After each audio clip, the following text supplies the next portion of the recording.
दीदी हे पहा, महाराष्ट्रात 1972-73 साली किती मोठा दुष्काळ पडलेला. हो, किती भीतीदायक आहे ते. बघा तरी, मुलं, स्त्रिया, पुरुष, प्राणी, पक्षी पाण्याविना तडफडून मृत्युमुखी पडले होते. हे तर काहीच नाही. हे चित्र पहा, हे खूप भयानक आहे. हे आफ्रिकेतील चित्र आहे. एक कुपोषित बाळ अन्न पाण्याविना मरत आहे आणि एक भुकेले गिधाड त्याची मरणाची वाट पाहत आहे. पाणी वाचवणे, पाणी निर्माण करणे ही भविष्यासाठी गरजेचे आहे. त्यासाठी आपण शपथ घेऊ की पाण्याचा दुरुपयोग करणार नाही. पृथ्वी तलावावरती सुमारे 71% पाणी आहे. त्यापैकी फक्त 0.3 ते 1% पाणी उपयोगायोग्य आहे. 2024च्या जनगणनेनुसार जगाची लोकसंख्या 814 करोड आहे. त्याच जनसंख्येला फक्त 1% पाणी पुरेसे नाही.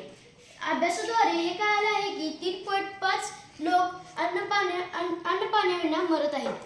हो, पाणी टंचाईचा प्रश्न खूपच मोठा आहे. यावरती आपण विकसित भारत बिल्डतून 2025 वरती प्रकल्प करूया का? हो, करूया. प्रॉब्लेम तर तयार झाला आहे. पाण्याची समस्या निर्माण झालीच आहे. यावरती कुणाकडे उपाययोजना किंवा सोल्युशन आहे का? माझ्याकडे याचे समाधान आहे. मला सायन्स हा विषय खूप आवडतो. मी सायन्स प्रोजेक्ट खूप केले आहेत. त्यामध्ये प्रावीण्यही मिळवले. फारच छान. मग सांगा आता आपण कसा प्रोजेक्ट करायचा आहे ते?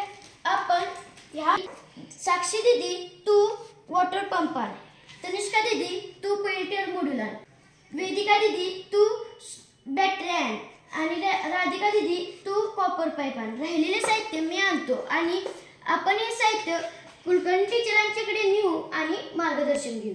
हो, चला. अरे आज तुम्ही एकत्र सगळी कशी काय यासाठी आले? प्रकल्प बघू काय केलंय. पाण्याविषयी जो दुष्काळ पडलेला, सुलभा ब्राह्मणचं जे तुम्ही पुस्तक वाचून त्याविषयी 93 मिळवलेले आहे.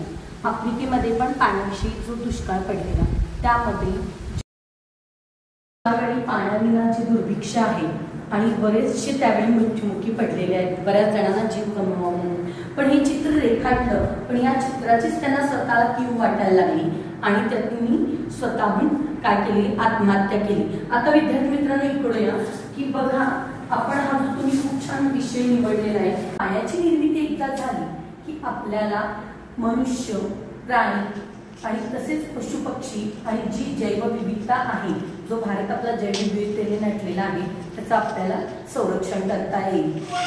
या 12 वोल्टच्या 2 बॅटऱ्या आणलेल्या आहेत.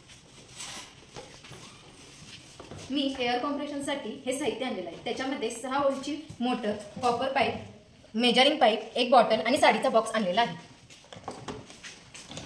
मी CPU मध्ये कूलिंग असेंबली आणि पेल्टियर मॉड्यूल आणले आहे. हे आपल्या प्रयोगासाठी अत्यंत उपयोगी आहे. मी हे हेटसिंक आणि हे पेल्टियर मॉड्यूल चिटकवण्यासाठी हे हेटसिंक पेस्ट आणलेली आहे. मी वॉटर हार्वेस्टिंगसाठी एक्सरे पेपर आणि वॉटर स्टोरेजसाठी हा साडीचा बॉक्स आणलेला आहे. मी रेन वॉटर हार्वेस्टिंगसाठी 2 टाकाऊ थर्माकोल आणि त्यासोबत एक पाईप आणलेली आहे.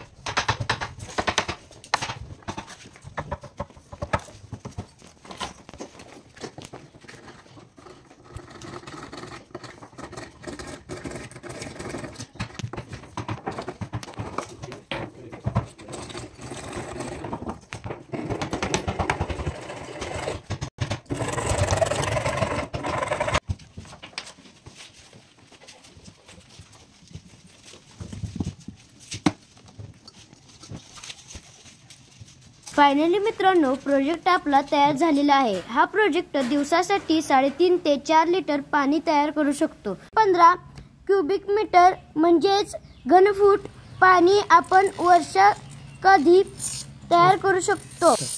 तसेच दुसऱ्या पद्धतीमध्ये आपण दवाचा जर संचय केला तर दवाच्या संचयमध्ये आपण गुगलला सर्च जरी केले तरी वर्षाकडे आपण किमान 80 ते 85 लिटर पाणी या प्रोजेक्टच्या माध्यमातून आपण सेव्ह करू शकतो. 12 तास हे मिशन आपण चालू ठेवले तर किमान 3.5 ते 4 लिटर दिवसासाठी तयार करू शकतो. म्हणजेच सरासरी एकूण 3.5 ते 4 लिटर आपण पाणी निश्चितच या प्रोजेक्टच्या माध्यमातून तयार करू शकतो. ते आपल्याला इतरस्त पाणी मिळवण्यासाठी किंवा पाण्यासाठी वणवण करण्याची गरज आपल्याला भासणार नाही.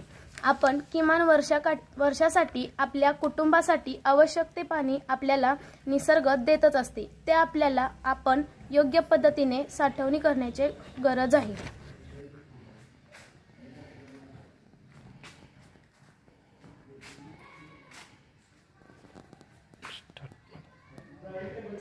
नमस्कार, मी श्री छत्रपती शिवाजी हायस्कूल घुनकी या शाळेची मुख्याध्यापिका सौ नीलम पंडितराव जाधव.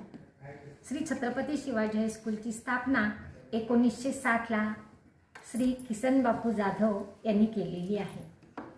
या शाळेच्या स्थापनेच्या पाठीमागचा उद्देश एकच होता त्यांचा, की ग्रामीण भागातील मुलांना काय मिळावं, शिक्षण मिळावं, आणि त्यासाठी या शाळेची स्थापना झाली. पूर्वी या शाळेमध्ये तळसंदे, चावरे, कनेगाव इथली मुलं यायची आणि आताही येतातच आहे, कारण शाळेचं वातावरणच कसं आहे, शिक्षणासाठी समृद्ध आणि पोषक आहे. आणि त्यामुळं आपल्या शाळेमध्ये पूर्वीपासूनच इथं मलकाम खेळला जात होता. MPSC, UPSC अशा अनेक स्पर्धा परीक्षेमध्ये सुद्धा इथले विद्यार्थी काय केलेले आहेत, चमकलेले आहेत. आणि आर्मीमध्ये तर तुम्हाला माहीतच आहे, आर्मी आणि पोलीसमध्ये आपल्या गावातली जवळजवळ 100-125 मुलं आता कार्यरत आहेत.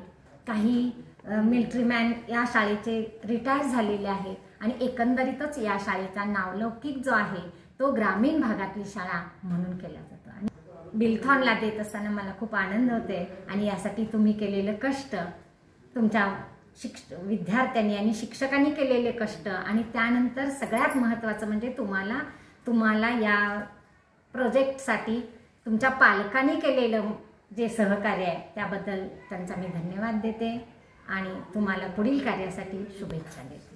तर मित्रांनो, या प्रोजेक्टचं साफल्य यातच समजलं जाईल की या प्रोजेक्टमुळे निश्चितच एखाद्या प्राण्याचा, पक्ष्याचा किंवा माणसाचा जीव निश्चितच वाचणार आहे.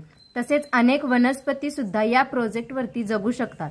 आणि या प्रोजेक्ट करण्याची आम्हाला संधी दिली आणि या प्रोजेक्टच्या माध्यमातून सर्व सहकाऱ्यांनी सहकार्य केलं. सगळ्यांनी चांगलं असं योगदान दिलं, त्याबद्दल मी सर्वांचे आभारी आहे.